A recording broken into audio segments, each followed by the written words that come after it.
Kung naghahanap ka ng lihim para sa makinis at kabataang balat, huwag palampasin ang mga pinatuyong aprikot.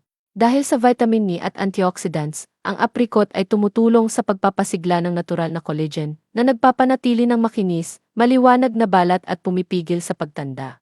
Kung ikaw ay may diabetes o problema sa pagtunaw, magandang pagpipilian ang mga pinatuyong aprikot. Ang mga pinatuyong aprikot ay mayaman sa vitamins A, C, at mga mineral. Ang mga sustansyang ito ay tumutulong sa pagpapalakas ng immune system at pagpapanatili ng pangkalahatang kalusugan. Gawa mula sa pinakasariwang aprikot, dumadaan ito sa isang maingat na proseso at pinapatuyo sa mababang temperatura upang mapanatili ang mga nutrisyon at natural na lasa. Bawat piraso ng pinatuyong aprikot ay malambot, natural na matamis at masarap. Isa itong perpektong merienda na parehong masarap at kapaki-pakinabang para sa iyong kalusugan. Huwag palampasin, mag-click sa kaliwang sulok ngayon upang makakuha ng 60% diskwento kapag bumili ka sa pamamagitan ng video na ito.